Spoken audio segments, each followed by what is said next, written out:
Hello everyone, I am back from the Dragon Ball Fusion World North American National Championship, where I managed to finish in 4th place, um, getting myself an invite to the World Championships that will take place early next year. I was playing Baby, got the cool little marker set right there. It's kind of dark in here, sorry, but it's shiny when you see it normally. Um, Yeah, let me start with like some shout outs real quick. I want to give a shout out to Level 7 Games, my local store here in the Denver, Colorado area. They have a great community. Ben really supports the Fusion World scene out here.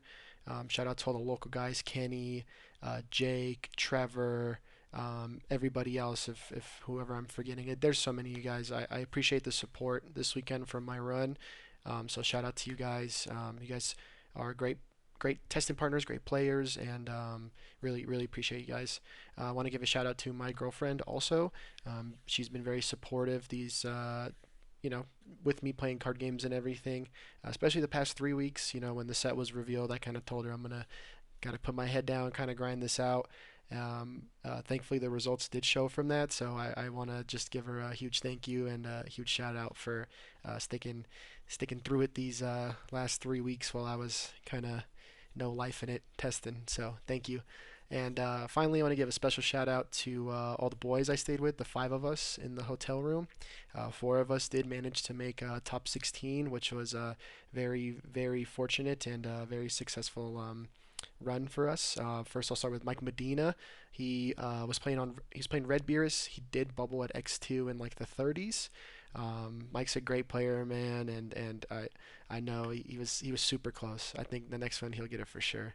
Next we got Kevin Nguyen, also on Red Beerus. Him and Mike played the same 50. Um, Kevin's a great player, man. If you guys don't know him, you definitely will. He's 3 for 3 on events. This is his first card game, and he's top 16 every event that he's been to.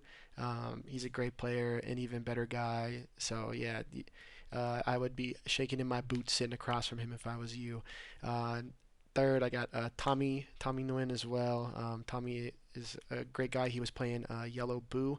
Managed to finish in top 8, close to that world's invite. I was really rooting for him. We would have had to square off in top 4 if he did end up winning, which he would have stopped me. We played a couple games. I managed to like win one. He was like, "Oh, I figured out what to do against your deck." Okay, cool. So Tommy would have definitely destroyed me if we would have played in top 4. But yeah, shout out to Tommy, and then finally shout out to my hero brother, David Fujimura. He was on Dead Coup or Angel Coup this weekend. Shout out to him, man. I don't know how he played that many rounds with that deck. I know he had a headache. Um, Fuji's a great player as well, even better guy, like I said too, and yeah, so really happy with he finished in top 8. Um, really happy with everyone's performance. We had a great weekend. I enjoyed myself, hanging out with everybody, just eating good food, watching fights, stuff like that. And this was just the cherry on top. So huge shout out to those guys. They really made my weekend. We all tested together as well these past 3 weeks, and as you can see, I think we had the right idea for what the meta was. I think we all kind of predicted maybe a little bit more red than what was represented.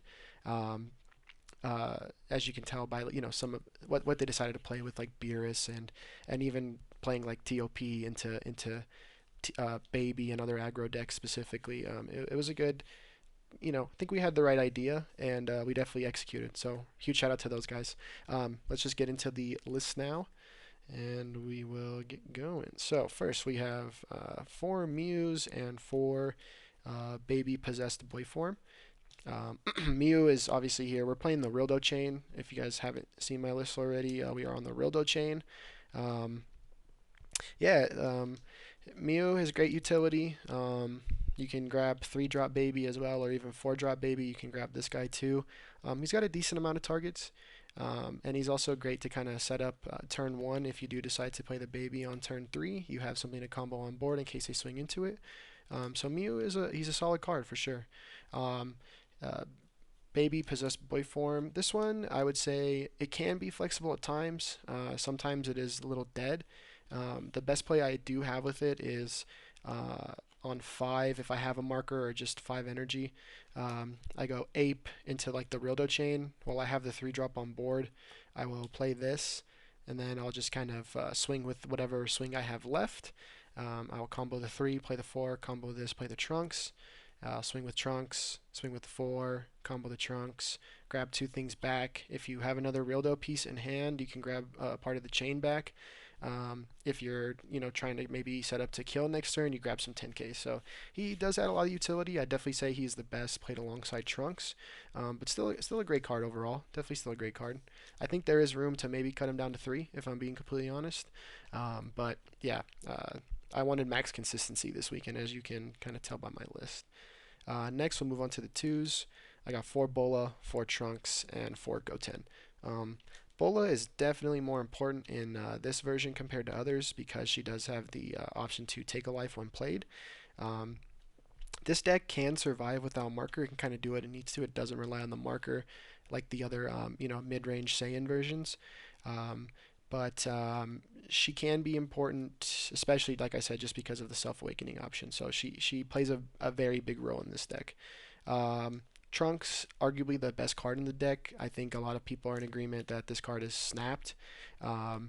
Yeah, the option, like I said, when you do like that Rildo chain and then Baby into Trunks, it is just so much value. You essentially kind of net zero with what you're doing with the chain in this because you're kind of drawing so many cards. Your hand size stays the same. Sometimes you can get like a +1 or something like that if you have like the Baby on board. Trunks is ridiculous. Seriously, that this card is. There was times in testing where I would be at 2 cards in hand. I would, swing, draw, Baby, play this, swing with this, grab 2, and then I would have like 80k worth of combo in hand. So yeah, Trunks is ridiculous. And then finally we got Goten. Goten honestly wasn't as good as I thought. I definitely underestimated the Saiyan kind of mid-range version. I thought just the way it kind of played out in my head, I thought I had a better matchup into it than I did. As you can tell by my top 4 match against GT. I know it's a different leader compared to like Bardock and Baby, but it does play very similar in its playstyle as the other 2 mid-range versions.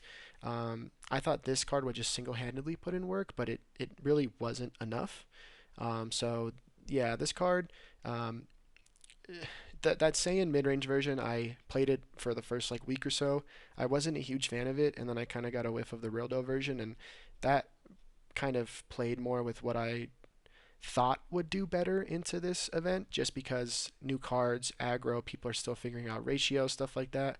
I do think this build was the right call for the weekend for myself personally, but going forward, as people learn to play against this version, I don't think maybe in another world there might be a version that you slim down some ratios, add a couple tech options, maybe some more self-awakening.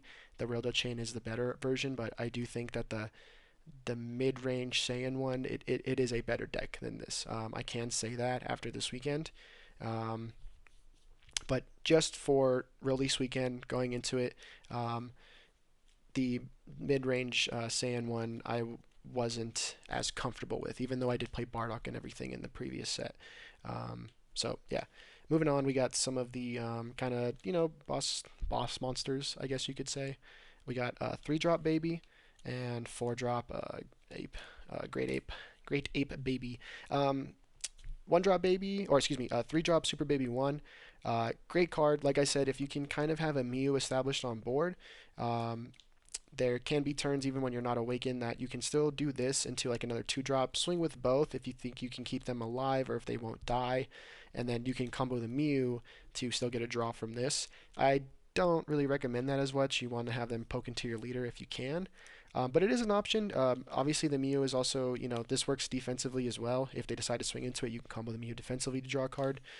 So, yeah, this card's good. Also, just being 1 less energy than this does matter at times because, there's turns where you're like, I need to do maybe Rildo Chain and, like, something into Trunks, and I only have 5 energy, right? So you can do this into Rildo and then do Trunks at the end or something if you don't have like a 1-drop Baby in hand, and that's 5 energy. So the 3 energy does matter, but I do think that this card is Probably, I'd say it's this and the red Secret Rare are probably the two best cards from the set, in my opinion.